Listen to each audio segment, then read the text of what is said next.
موږ پښتانه پر خپل اولاد باندې نمونه سره کم یږدو، په داسې طریقه په داسې نمونه موږ پر خپل اولاد باندې یږدو چې د هغه هیڅ معنا نه وي.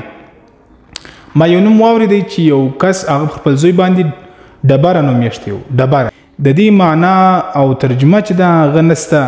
نو نوم چې دی هغه په انسان کې اثر کوي، او بل شریعت دا وایي چې تاسې پر خپل بچانو باندې پر خپل اولاد باندې ښایسته اسلامي د معنا نه ډک نمونه یږدئ.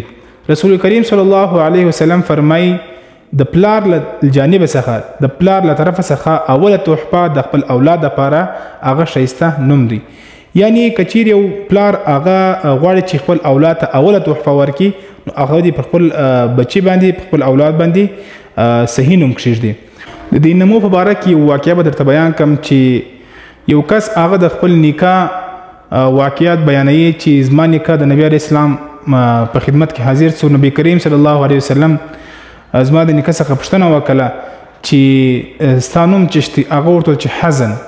حزن معنا مشکل. نو نبی کریم صلی الله علیه وسلم ورته وفرمایل چې حزن معنا مشکل دی، ته داسې وکړه پر دا نوم باندې دا نوم بدل کا او په خپل ځان باندې سهل کښېږده. سهل معنا اساني. نو هغه جواب ورکړي چې دا زما د پلار د نیکه نوم دی، زه د ځان څخه نه بدلوم. نو دغه کس وایي د چې نوم نه کوي بدل، دغه بعده همیشه زموږ په خاندان کې زموږ په کورنۍ کې مشکلات او پریشانیانې وي. او نوم چې دی هغه پر صحیح کې په انسان کې اثر کوي. نو تاسې هېڅکله غلط نوم بې معنا نوم هغه پر خپل اولاد باندې مه یږدئ. دا ویډیو د ثواب په خاطر باندې مخ ته در سره شیر کړئ.